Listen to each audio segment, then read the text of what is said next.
देखिए मित्रों, वैसे तो पराली के जलाना और प्रदूषण ये अपने आप में बहुत गंभीर विषय है, लेकिन आज ही जैसे सुप्रीम कोर्ट ने एक टिप्पणी की है, पंजाब सरकार को उन्होंने एक प्रकार से आगाह किया है, चेतावनी की है कि वहां पर किसानों के द्वारा पराली जलाई जाती है। ये हर बार पंजाब सरकार उसका एक बहाना लेकर के और आगे बढ़ती है। साथ में सुप्रीम कोर्ट ने ये भी कहा है कि किसान पराली न जलाए, इसके लिए अगर कुछ उन्होंने ध्यान करना तो हरियाणा की तरफ देखें। हरियाणा ने जैसे किसानों को बहुत से इम्प्लीमेंट्स दिए हैं, बहुत सा कैश इंसेंटिव भी उनके लिए लागू किया हुआ है। पंजाब सरकार को भी यही कहा है। पहले तो मैं हरियाणा के अपने किसानों का बहुत बहुत धन्यवाद करता हूं, जिन्होंने हमने जिस प्रकार के मैयर्स उठाए हैं, जैसे उनको हमने कहा है उस प्रकार की बातों को सब मानने लगे हैं और अब पराली वो जलाते नहीं हैं। पराली का उपयोग होता है, पराली बिकती भी है, इसका व्यवसायिक तरह से लाभ भी उनको होता है।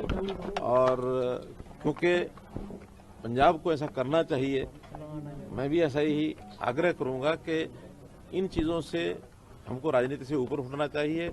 और ये प्रदूषण जो है एक ऐसी समस्या जो मानवता के लिए हितकर नहीं है, तो राजनीति न करके इन्हीं चीज़ों के ऊपर सबको काम करना चाहिए। साथ में मैं सुप्रीम कोर्ट का भी बहुत धन्यवाद करता हूं, आभारी हूं और एक प्रकार से स्वागत करता हूं उनके इस वक्तव्य का कि हम लोगों को मिल करके और प्रदूषण जैसी समस्या से निजात पाने के लिए, और किसानों को दोष नहीं देना चाहिए हमेशा। किसान अगर उनको हम सहायता नहीं करेंगे तो फिर किसान मजबूरी में कई बार आग लगाने की कोशिश लगा लेता है पराली को, तो उनकी सहायता करेंगे, निश्चित रूप से इस समस्या में से हम निजात पाएंगे। इतनी बात है। सीएम साहब, 2015 में जब आप सत्ता में आए थे तो ये जो स्थिति आज है ऐसी नहीं थी। आपने लगातार प्रयास किए, धीरे धीरे चीजें बदली और अब सुप्रीम कोर्ट ने भी हरियाणा सरकार के 8-9 साल के जो धीरे धीरे प्रयास हुए उनके ऊपर मोहर लगाई एक तरीके से, और ये कहा कि हरियाणा से अन्य राज्यों को सीखना चाहिए। लेकिन सर, पंजाब की सरकार है, फिर दिल्ली की जो सरकार है, वो इस मामले पर लगातार राजनीति करती रही है, हरियाणा को ज्यादा ब्लेम करती है, हरियाणा पे ब्लेम राजद। तो अब ये सुप्रीम कोर्ट के इस फैसले पर एक तरह से मोहर लगने के बाद आप ये मानते हैं कि उन राज्यों को अब अनुसरण करना चाहिए हरियाणा पर? देखिए, मैं जैसे पहले कहा कि इस पर राजनीति नहीं करनी चाहिए, और दिल्ली के जो मुख्यमंत्री हैं अरविंद केजरीवाल लगातार इसके ऊपर पहले भी करते रहे हैं राजनीति।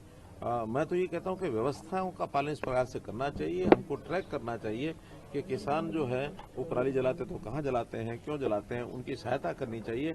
और सहायता करने में भी जितने लोग धान ग्रो करते हैं उनका डाटा रखना चाहिए, कौन करता है कौन नहीं करता, उसको उनको अप्लाई कराना चाहिए, उनका रजिस्ट्रेशन करना चाहिए, जैसा हम यहाँ करते हैं। मेरा फसल मेरा ब्यौरा, मेरी फसल मेरा ब्यौरा का जो हमारा पोर्टल है, हमें हरियाणा के एक एकड़ का पता है कि किस एकड़ पर क्या बुआई हुई है, और जितनी बुआई होती है फिर उसी प्रकार से उनको सहायता भी हम करते हैं, कैश इंसेंटिव भी देते हैं, उनकी पराली बिके इस नाते से हमने व्यवस्थाएं भी की हैं। कई कंपनियां आ गई हैं जो इसका उपयोग करते हैं पराली का, चाहे वो उसमें से एनर्जी प्रोड्यूस करते हैं, एथेनॉल प्रोड्यूस करते हैं, या उसमें कोयले जैसा जो बनाते हैं, क्या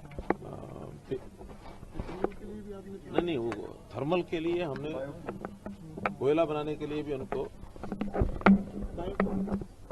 नहीं फिर क्या बोलते हैं, पिवेट नहीं,